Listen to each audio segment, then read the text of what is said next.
Greetings and salutations, everyone. I hope everyone is doing well today.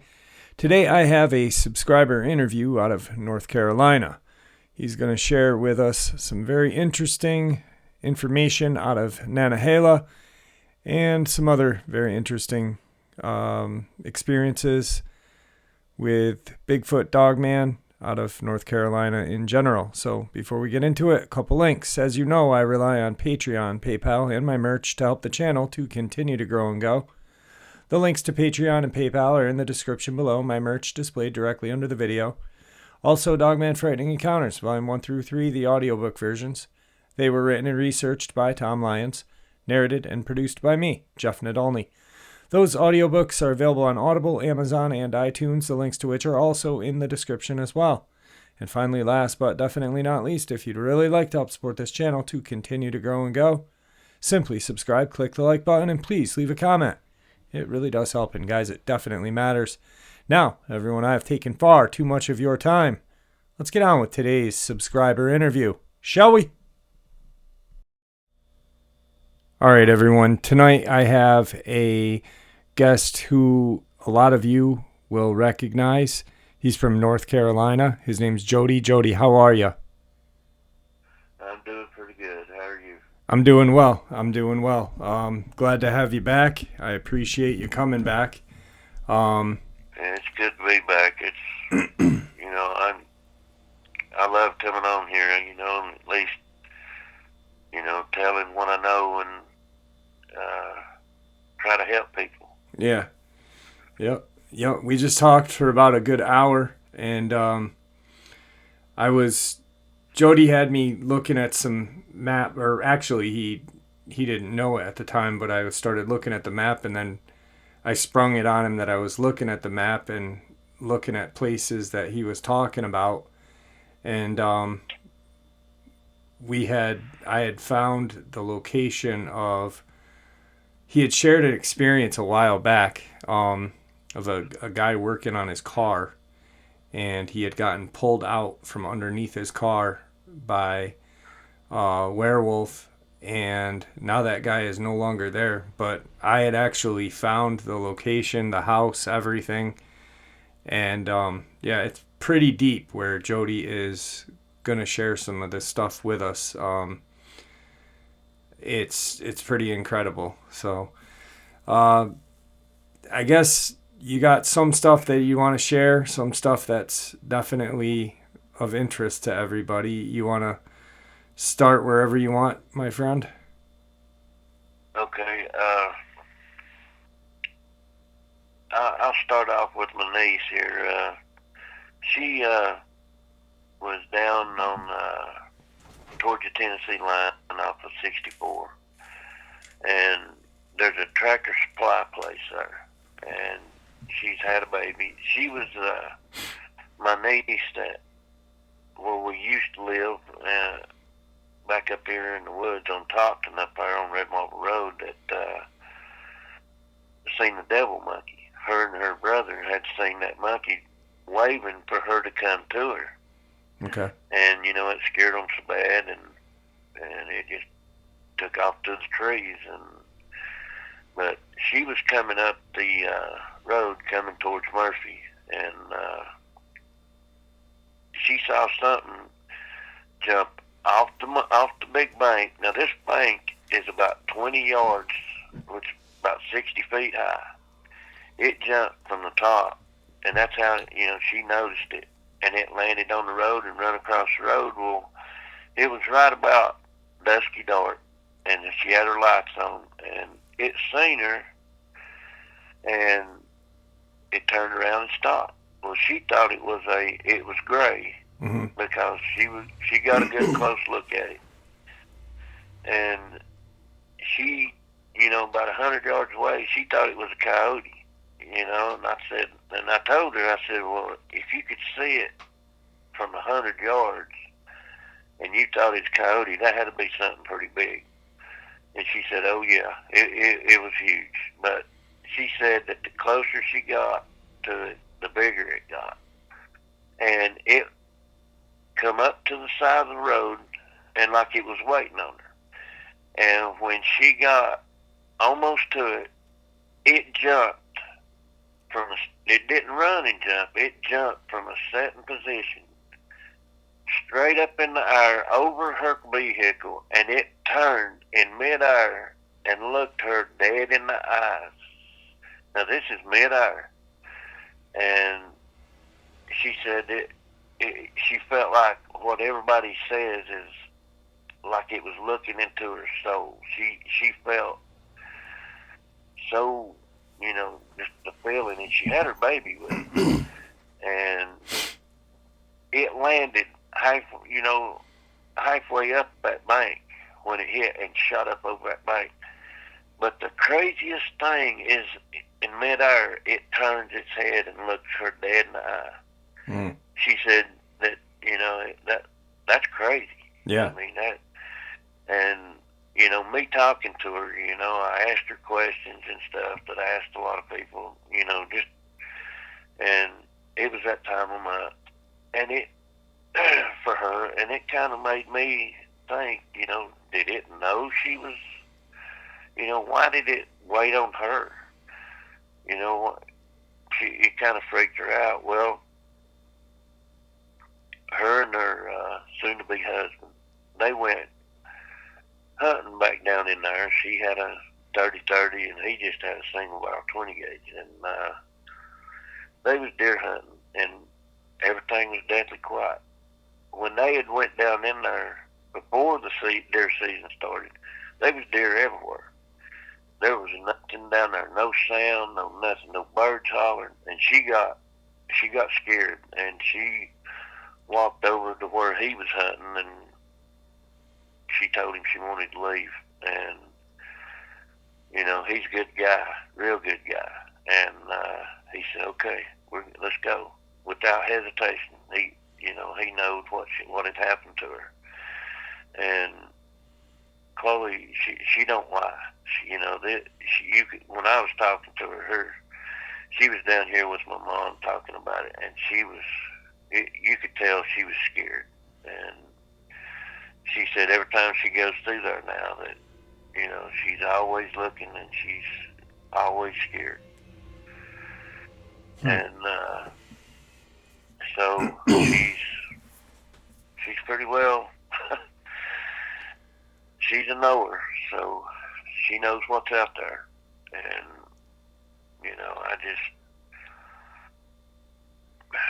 I worry about her, but she carries a gun now. That's what I told her. I said, you got to carry a gun with you, so she does.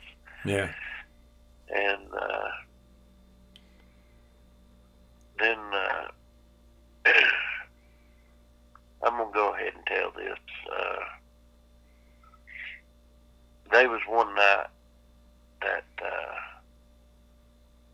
I heard something outside in a box. I had a box out there that I'd got a couple hamburgers, and ended up didn't eat them, and I didn't get them put in the refrigerator, so I threw them away the next morning. Well, that night, I got a little place above my door that a light above me up here at a house shines through it. Well, I heard something in that box. Well, I thought it might have been a coon or bobcat or something, so I just grabbed my .22 pistol and started over. Well, it must have heard me, because this thing, when it stood up, it blocked all the light out above my door, and that would have put it at 8-9 foot tall. And I jumped back and got my shotgun, and by the time I got back over there, it was gone. I mean, I didn't see nothing, didn't hear nothing else. And, well, not long, this is back in November, and I told you about it, and I hadn't told nobody about it. But I heard something, went over to the door, and there was when I opened the door,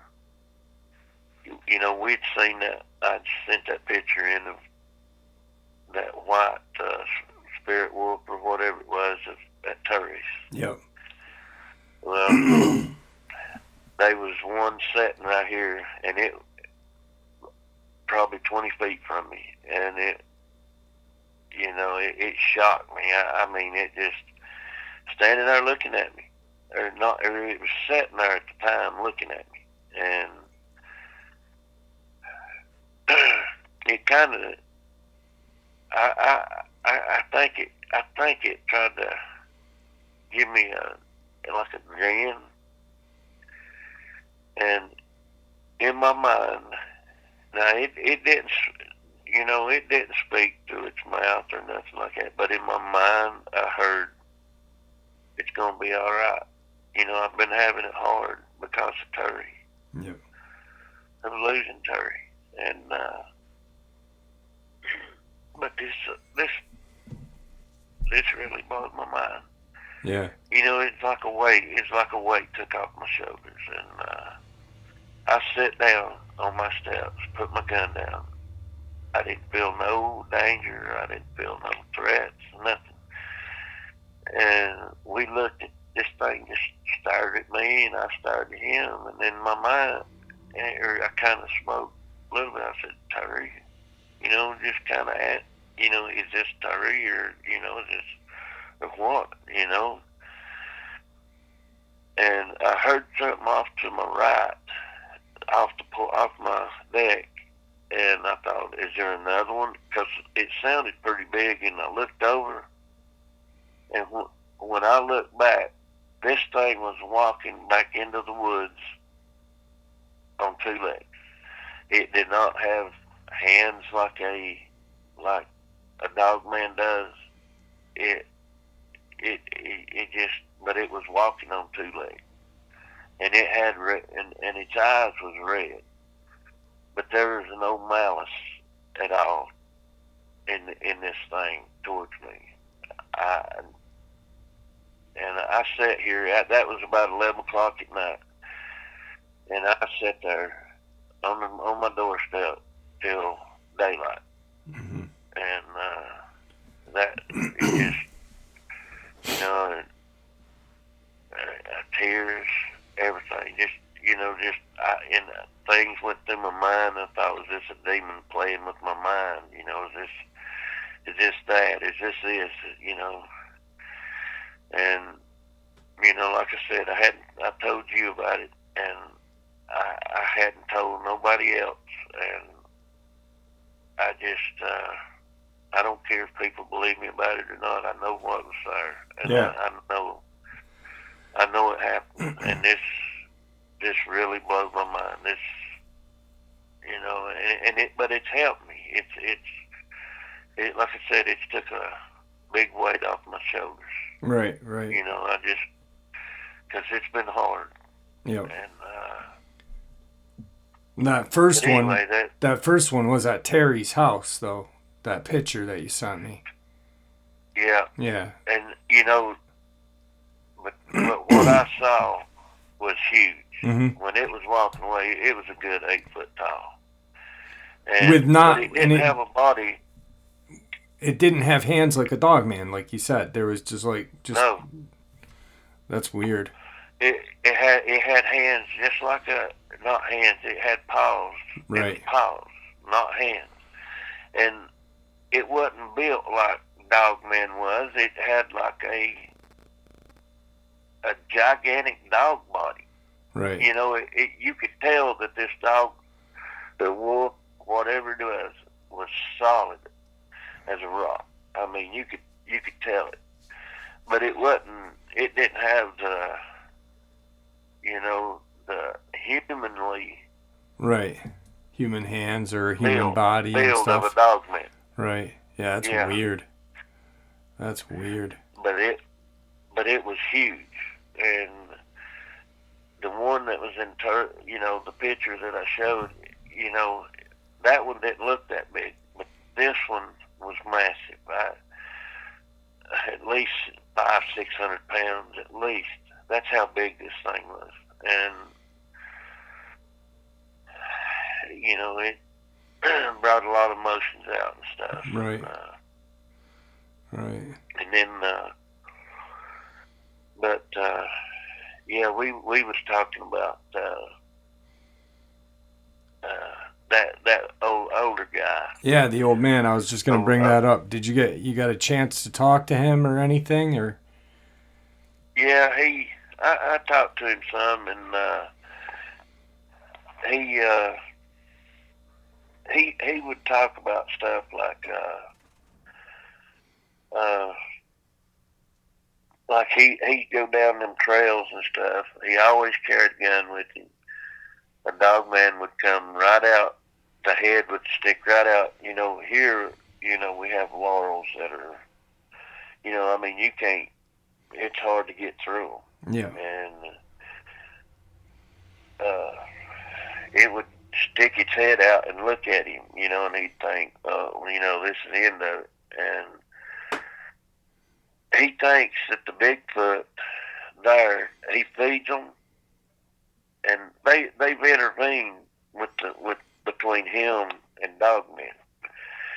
He saw that fight that time that Bigfoot killed that Dogman, and then he shot that Dogman that was about to kill the juvenile.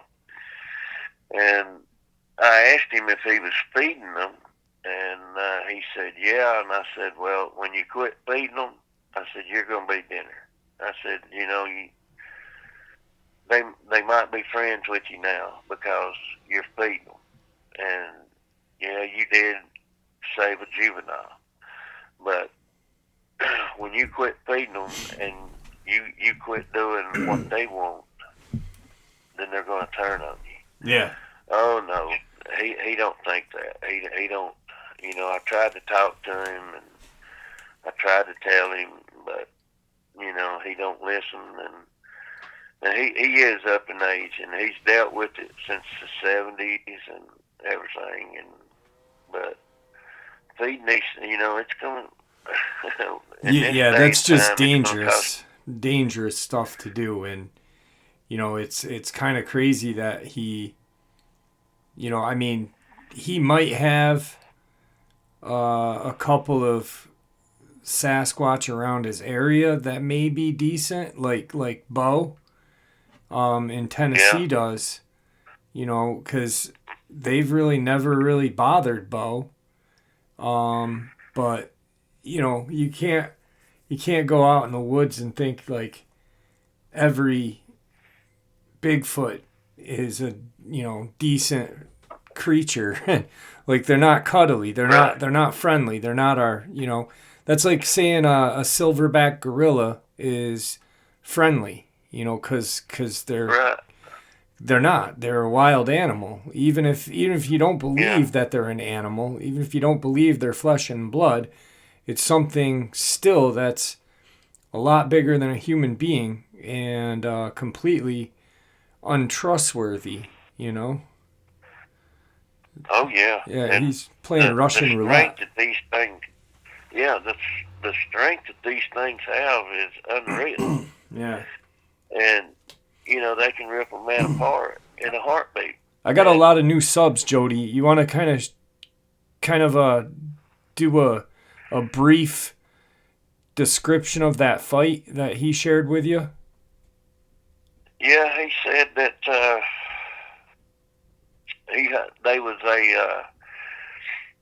it had to be a Bigfoot clan, and they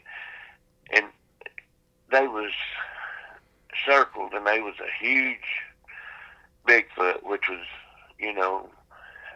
I guess the alpha, and they was a pack of dogmen that was on the other side. And I guess it must have been territorial, where one is on one side. But this was after he had shot and killed that one dog man that was trying to kill the juvenile Bigfoot. So it may have been a fight over that. I don't know. But they was out there, and they was roaring at each other, and you know how it all goes. and they was fighting, and they really got into fighting and stuff, and he went up when he heard all the screaming and the growling and howling and yips and all that going on, and he was watching it, and the Dogman was, he was holding his own. If I'm not mistaken, I think that the Bigfoot was bigger than, a little bigger than the Dogman, but they was both huge. And the Dogman, I think, slapped the Bigfoot across the chest with his claws, and he was bleeding pretty good, and that kind of hurt him. I think he'd also got him across the legs or something, and he just come around with a hammer fist, is what he said. Mm-hmm.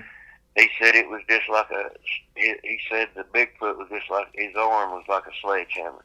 It come down on top of the Dogman's head, and he said that the Dogman the bones in its legs broke, and he could hear other bones breaking. It just like it went down like a crushed box.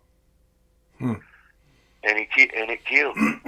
And everything got quiet, and the Bigfoot had won, and the Dogman just went back into the woods, and the Bigfoot was yipping and hollering and everything that, because he had won, but he was hurt pretty bad.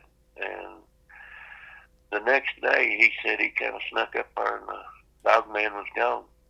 And he don't know who got it, or, probably I'd say that the other Dogman come back and got it and did whatever they do with them.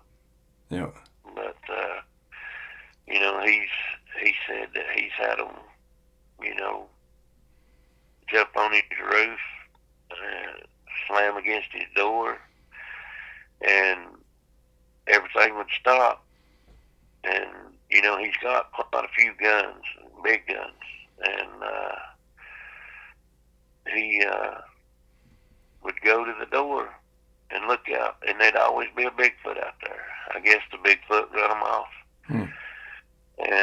But I told him, I said, don't put too much faith in that. I said, because one of these times you're liable to open that door and something jerks you out, and you'll never be seen again. Yeah. Yeah. And that's it's not, Bigfoot are not, something that you can play with. Right. And because they will eat you. Yeah. And yep. If I see another one and I've got a gun, I won't shoot it unless he comes after me. And that's the same way with the Dogman. But I found some shells that they're pretty wicked. And I don't know if anybody's ever heard of quadruple all buckshot. It's got 21 pellets, and I found some. And I'd say I'd put a hurting on something. You hit it in the head. Yeah. I'd say it put everything. So, Yeah. and I paid $40 for a box of them, and I think it's worth it. And then I got some new slugs that are Incendiary. Yeah. When they hit, they're going fast. I mean, they're some of the fastest on the market. 300 grain. When they hit, it's going to go in, and it burns all the way down till it finally goes out. Yep. And so you hit it in the head, it's gone. And I shot one into a tree, little, not a big tree. It burned all the way through it. That's crazy. And, we was talking about some of the things that went on back in the old days. Yeah. Over in the Nantahala National Forest. There was a hiker, I'd sent it to you. And, you can't find nowhere from, he was missing since, I think, 2018. Yeah. And over in Macon County, in Nantahala National Forest, a hunter just found him in November. Yeah. And found his remains. And they was very little said about it. Usually that's a big thing. Yeah. There's just one little piece was said about it, and nothing else was said.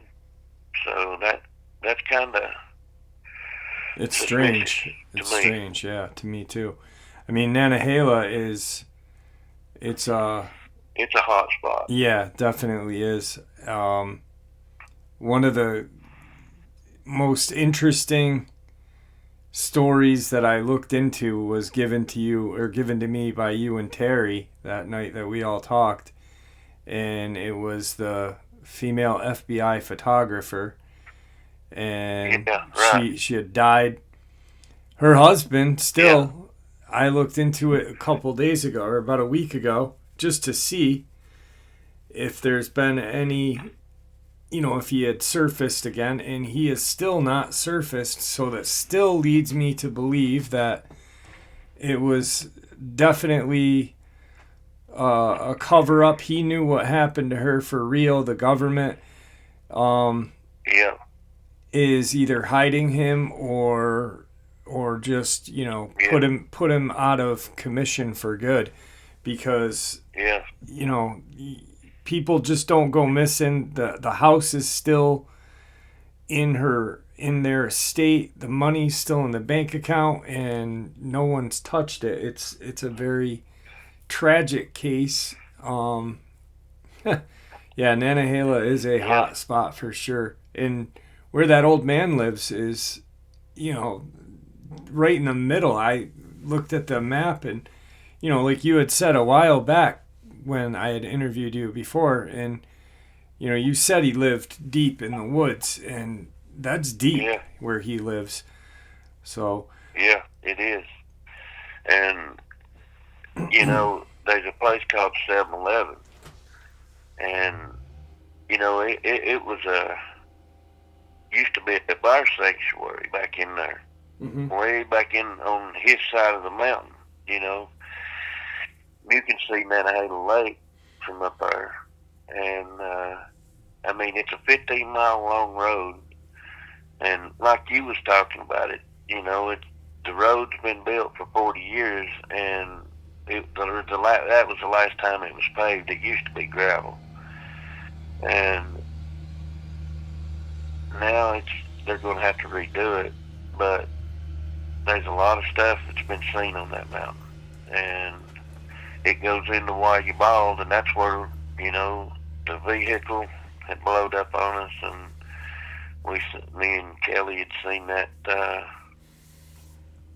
German Shepherd looking Dogman. Yeah. And then I had sharpened that stick there. That stake.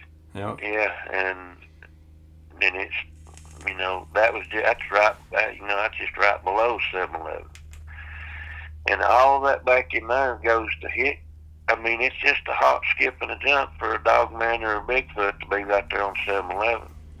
And I believe that they had all that bar sanctuary stuff was, it was they didn't want no hunters and stuff going in there because they'd probably end up getting killed.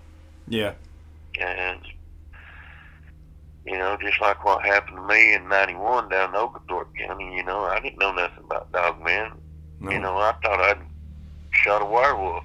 And when I got a call the next day, I said, oh, hell, I've killed somebody. Excuse my language. Yeah, you're fine.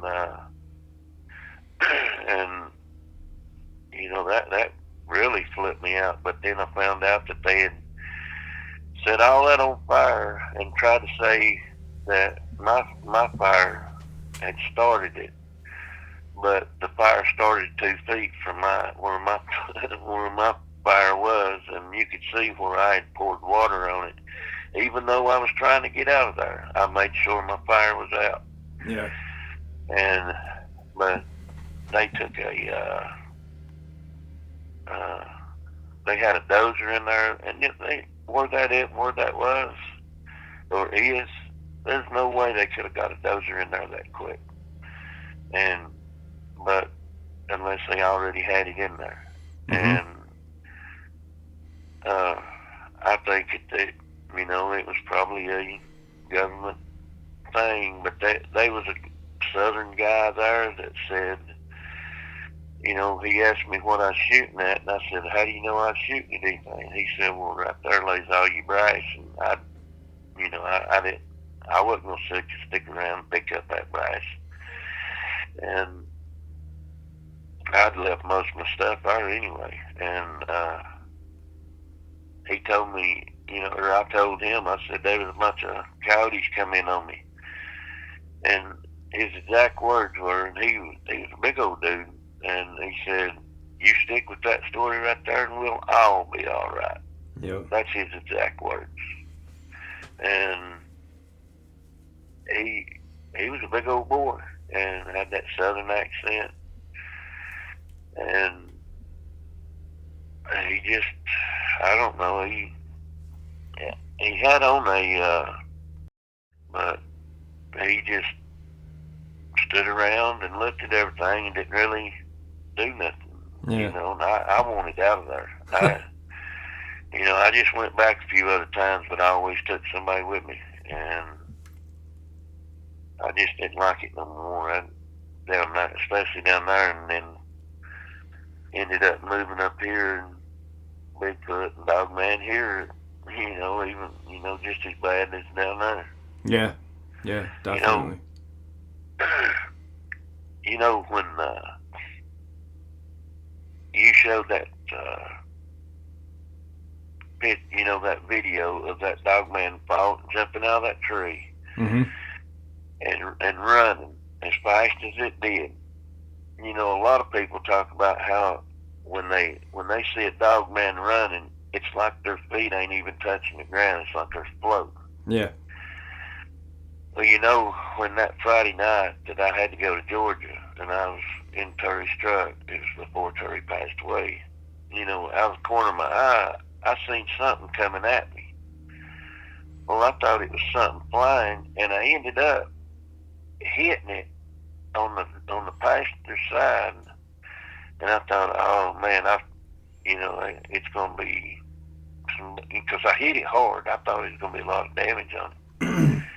But I went down and turned around. I thought it was an owl, but I went down, turned around, and come back.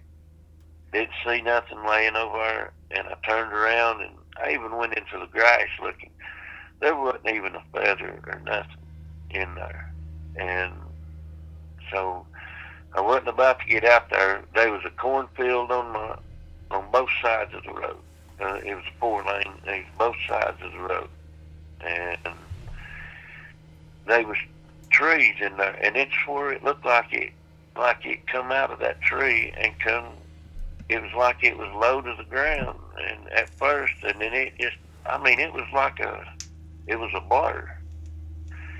And if I'd have hit an owl or whatever, they would have been feathers. Yeah. If I'd have hit any kind of bird, they would have been feathers laying everywhere. Because it shook the truck when I hit it. Well, I went down to the store, to the next store down there, before I pulled over, and I got out. They wasn't a scratch one on that truck. No scratches at all. To this day, there's not a scratch on it where I hit that thing. And it just, when I seen that video, that's what it reminded me of. That blur. Yeah. And, and here it was, a cornfield on each side, and for some reason they like cornfields. Yeah, it's easy for them to hide. Big what now? It's easy for them to hide and travel through. Oh yeah, Yeah. Yeah. but So, what were you gonna say?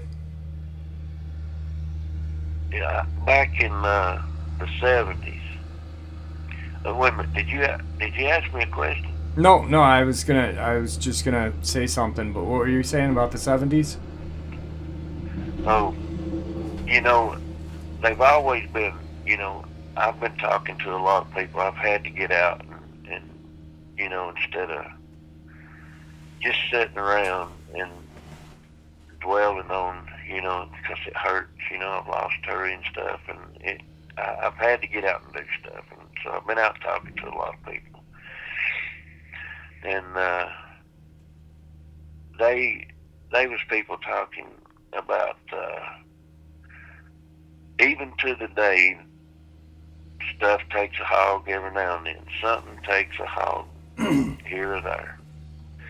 And back in the late 70s, and I wasn't 10-year old, and there was a man had two big old hogs. They weighed about 800 pounds, and they was in a pen, and the only way, they just had a big enough hole in the top to feed them and water them. And something had ripped the board off and got in there and had cut their throats so deep that it was all the way to the backbone, to their spine. And it drunk every drop of blood in there. And it didn't eat nothing. It didn't eat no meat. None of that. It just drunk every drop of blood. A painter or a panther couldn't have cut its, they would have been more than just one mark. Right. It's like something just, cut its throat, both of them's throat. And the owner didn't hear a thing. And a pig, they squeal. And when they squeal, you can hear them. And he said he didn't hear a thing. Just got up, went out there to feed them that morning, and they're dead, laying there dead. And, other people's talked about, that I've talked about over there, dogs come up missing, they'd be barking at night, and then dogs come up missing, they're not there, they don't know what happened to them, they're gone. Yeah. They've had hogs come up missing, a calf or something come up missing, and, people they see stuff in the woods, like shadows and stuff, and people are starting to get smart. There's not a house in Nantahala that don't have a big gun. I'll say that right now. Yep. Everybody over there, has like 300 Magnums. Some of them have 45 70s. They got some big guns over there. They know what's in there. And when they go, it's usually two of them. Two people that go, and one of them's got a big gun, carrying a big gun, and the other one's hunting for whatever they're hunting for. And then the next day, the other one will carry the big gun, and the other one will hunt. And that's just the way they do it, because they know what's out there. And there was a Dogman chased a hiker over in Montana, chased him all the way down to Montana Village, where he called the law in Graham County, and that sparked a big, there was a lot of people, and you would have thought it'd been on the news because WLOS News was there, but you never heard a word about it. And my daughter and her friends went over, and this was like 2 weeks after this this had come out. And the reason why I knew what had happened was the dispatcher that took the call was a lady, and her son worked with one of my good friends, and she called him and told him right after the call, that what she had got a call about. And something else I was going to bring up here. There was some Black Hawk helicopters flew in here a little while back in November, and they said they was doing maneuvers where they was landing, rising up, landing. The person that told this, they've had to resign their job. They told that people got off, that military personnel got off those helicopters, and they wasn't doing landing maneuvers. They was fully geared up, automatic weapons. He himself was in the military, so he knows what he's talking about. And he was talking about, some pretty big guns. And every night they stayed in a hangar. They didn't go stay in no motels, no nothing. They stayed in where the helicopters is at. They stayed in the hangars over there. So then the next day they would go out. Sometimes they wouldn't come back till, they'd be out 24 hours or longer. And they went towards the Nantahala forest. I heard them even fly over the house here, but they never did no circling or nothing. They just flew over. And then you could hear, 2 or 3 times they'd fly over, but it wasn't no circling or nothing. And me myself, I never heard no automatic fire or anything. But again, on Beaver Creek, they heard automatic fire. And then helicopters went in, and they, instead of flying the way they went in, they flew a different way out. Right. Because they said they never seen them come out. So apparently they had something that they'd killed. And they went down towards where that happened with Chloe. They flew down that way.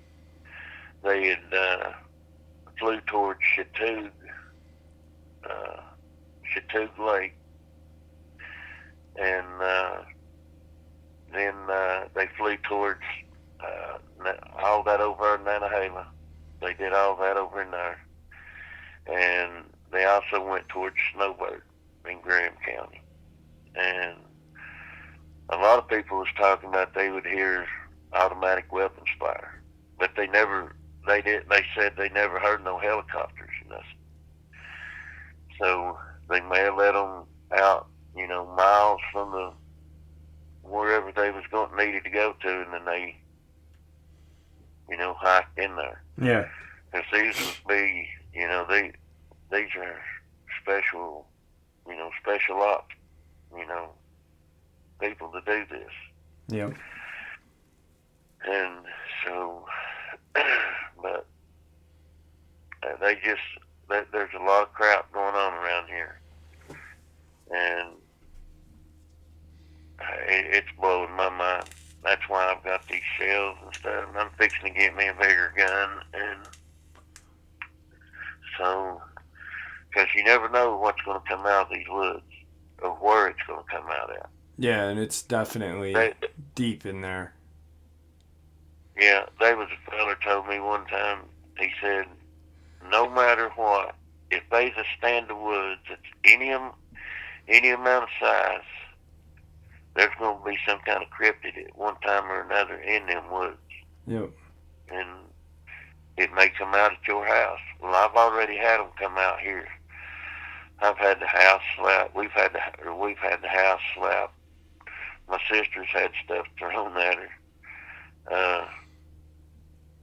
I had the big white dog. We had that German Shepherd killed, a big bite took out of it. Yeah. And it's crazy. And also, there was a guy had a bull. I think it was a bull mastiff. Something had ripped its head off. This quite a few years ago, and had ripped its head off. And he went in hunting for it. He found its head, and its body was up in the tree. And up there where we used to live, they was there was a girl up there. Something tore her air conditioner completely out of the wall or out of the window, and she said when she jumped up, she saw it was like a stubby snout coming in. So, and she didn't look back. She took off and she went in there to her daddy, and now she's 40, maybe 40 something, 30 something, 40 something year old, and he went in there and it was just a big old hole in the wall, and where the window used to be, and they run out on the back porch. He's got a big rifle and stuff, and they was looking. Him, his daughter, that granddaughter, and his wife. They was looking, and his daughter, the one that was in there, she had a gun too, because she's pretty handy with one. And up at her sister's house, up there at the garage, and the garage was 8 foot where the eyes was at they saw 2 red eyes looking at them, and Donnie, he raised the gun, had a scope. He was trying to look through it, and he saw the eyes blink. He got it on, and then they disappeared. And we used to live just right above that, not 50 yards, and from where this happened. And my dad had seen something looking in the window at him, and he had my mom bring him a 30-30. He was going to shoot through the window at him, but when he got the gun, it took off. He was having problems with his feet, and he couldn't walk on right at the time, and whatever it was it tried the doorknob, and back then we didn't, it was in the 90s, we didn't lock our doors back then, because we lived back there in the woods, and I always had a gun with us, and we all kept guns beside the bed. It's just something that we did. I carried a gun since I was 5 years old. I had a 22 single shot. I shot rats with, and I've just always had one, and that's the way it always is. And when he grabbed that, when this thing seen him, it jumped the rail and it was gone. He said it looked like a Black Panther. That's what it looked like. And he said it was standing up. He said like somebody. And I'll say something else about we was talking about feral people. The feral humans. Yeah. We used to have this big old giant pine tree that was out from our house. We had a smokehouse, and it was full of, it was kind of cool, fixing to become fall, but it wasn't cold enough for me to have a jacket on. Well, after supper, Mama scraped scraps and stuff into a thing. She told me to take it out there and dump it out. And I wasn't. I was young, probably 8 or 9 years old. But this is something that I remember so vividly. This thing, I went out there, and I got that weird feeling that, I was scared. Something scared me. And I kind of stopped and looked around and didn't see nothing. And back then we didn't have cable. They hadn't run cable up, and we'd always use a antenna, and we didn't get that many. You'd have to go out sometimes and twist it. we had apple trees up on where that antenna was. They, and I went out there and dumped it, the scraps out. And I started walking back, and out of the corner of my eye, up on that little bank, just a little bank, I seen something, and I started to turn my head that way, and a man with hair just sticking everywhere, and a big old beard said, what he said to me was, "Hey boy," man, that scared me. I mean, it took my breath. It scared me so bad, but I took off screaming for my dad, and he come out the door with the gun, and I was finally able to get it out. I dropped the pot out there, and I just pointing on the hill, and he went out there and looked. There wasn't nobody there, and he went down to the neighbors the next day, and they was gone. They had been gone for a couple of weeks on a hunting trip, and just to see if they was up there. And I don't know what it was. I mean, he didn't have a shirt on. I do know that. I remember that. But that beard and hair the hair was everywhere. And I remember how bad that scared me. It just took my breath. Yeah. But that, hey boy. There's definitely feral scary. people up there. Oh yeah. But that that really scared me. Yeah, yeah. And Daddy, he went off to the mountain up on the, we always called it, well, we're gonna go up on the mountain up there. And, he went up on the mountain and looked everywhere, and never found nothing. And he always carried a big axe with him, and he had a gun, but he always carried a big axe with him. And that axe was razor sharp. And I always asked him, I said, "Why do you carry axe with you?" He said, "You never know when a gun don't stop it. Maybe an axe will." And I never knew what he meant by that. And now I do, Yeah. I mean, if you hit something in the head with an axe, it's going to split it open. And my dad, he was a big man. He was 6'5", 6'6", and he was a big man. And he was a strong man. He hit a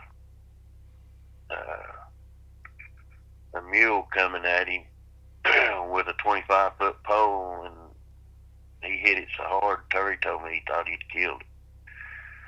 And it dropped to its knees and rolled over, and then it got up, and it never messed with him again.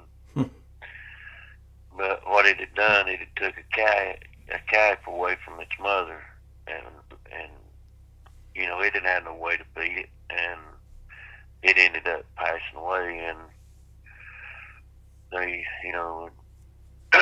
but it come at him wanting that calf back, and he hit it with that pole and knocked it silly. Yeah, but that's crazy.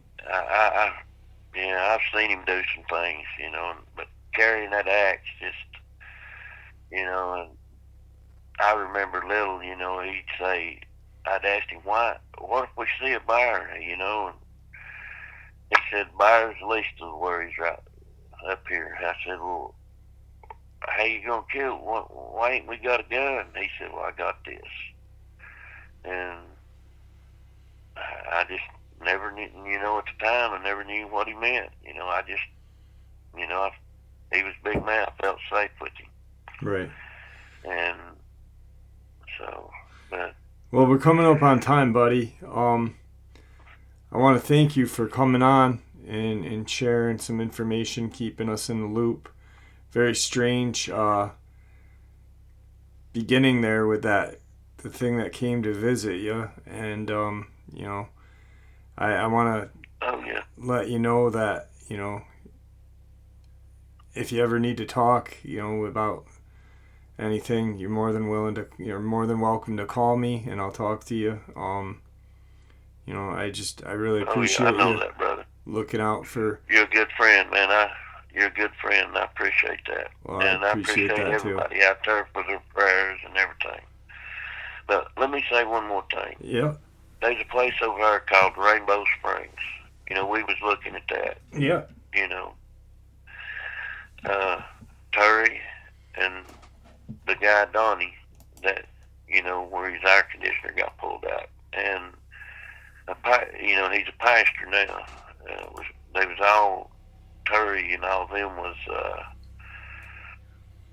childhood friends. They growed up together, and they was over on Rainbow Springs, and they was it's a club up in there for doctors and lawyers and stuff to pay high money. They'll bring stuff in to hunt for them to hunt, and all this stuff, whatever they want to shoot, they'll bring it in and let them make it out like they've shot something big or done something big. But that's them. But they had snuck in there to fish, and they had caught, each one of them had caught two big old trout. I mean, I'm talking big trout, but they wasn't. You couldn't put them on record because they was stopped and they was put in there. And they was going through a field over there, and a light come out of nowhere, and it was a UFO. It hovered right above them, and they did have guns with them, and they took off running, and this thing stayed right above them like it wasn't nothing. And finally they stopped because Donnie had run into a fence. He had run into an electrical fence, and they all asked him, why ain't you going? Because they was all next to each other. And he said, I'm in a fence. Get off of me. I'm on the electric fence. And they moved back, and I mean, that fence had ate him up. And they looked up, and the thing flew straight up and shot out like it was, a streak of lightning. Yeah. It was gone in a heartbeat. And this was it was way back in the woods. Yeah, definitely way back in the woods. Man, I'll tell this another time, but they was a drug task force officer seen a Sasquatch or a Bigfoot, a red one over there on Rainbow Springs. Really? I'll tell about it the next time. All right, buddy. Since we're running up on time. Well, it was awesome having you on. I truly appreciate it, and I really appreciate you talking about the area of Nantahala, because and I encourage people to, when we have subscribers on, to look, and they, and they're not, because a lot of times people don't want to share the location, and I respect that. But when someone does share that location, look into it, because where Jody lives and what he's sharing with us, this area is just deep forest. I mean, you can't understand how deep it is unless you really kind of Google map it and really just start looking at the areas around Nantahala Lake and that area. There's people in that area, but one of these creatures, or a small pack of these creatures, or a pod, whatever you want to call them, could roam and not be seen. And that's, it's how they do it. Yeah, so. Exactly. It's just, it's crazy. It's, just like that. Yeah. Werewolf pulled that guy up from under that car, and then he shot right over towards the lake. Yeah. And towards the dam. And that thing did. And that guy's gone. He said he'd never be back. But there's a lot of people too and the reason why I share this, the locations, there's a lot of people come up here and they stay in the B&Bs, bread and breakfast and stuff. Mm-hmm. And the places are big. They're for a big family, and they go, hiking and stuff. And they don't carry a gun. They carry this, buyer mace and stuff. And this buyer mace is just going to make a cryptid mad. And you need a big pistol, and you can carry it over here. Excuse me. And you need to have either carry a shotgun, and believe me, there's some loads out there that can put one down, but don't shoot it unless you have to. Yeah. Because you don't want that.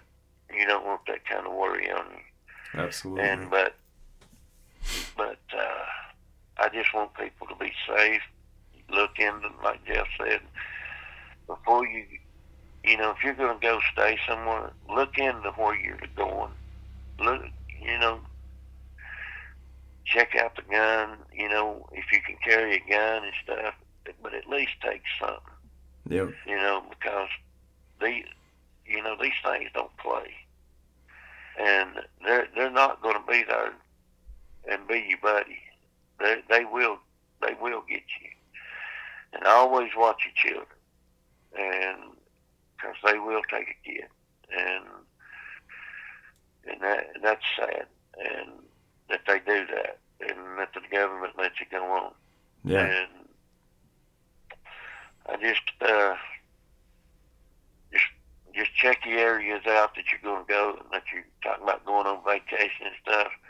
Even the Outer Banks has stuff out there. Bo knows about it. Yep. He's up in there, and he knows. It's right there on the coast, so please, everybody, be careful. And always watch your six, and if you can, carry your gun. Carry a big enough one that, that'll stop it. Yeah. And stop whatever, even if it's just a bear. Because a black bear can kill you just as easy as a Bigfoot can. Yep. Or a Dogman. But brother, you have a blessed night, and everybody else out there, may God bless you, and everybody have a Merry Christmas and a Happy New Year. You have a happy holidays too, my friend, and I'll talk to you real soon, okay? Okay, brother. All right. Have a blessed night. You too. All right. All right, everyone, I hope you enjoyed today's upload as much as I enjoyed sharing it with you. I'm going to have Jody back sometime in the middle of the week just to do kind of a half-hour quick experience or share that encounter that he was talking about with the drug enforcement officer and the red Sasquatch. I think that'll be a very cool upload, kind of a quick, short one, maybe in the middle of the day sometime this week, and hopefully you guys like it as well. Anyway, with that, I want to thank you all for all your support. It truly means the world to me. And may the Great Spirit watch over us all. May He guide us down that path we call life. And please, everyone, stay safe.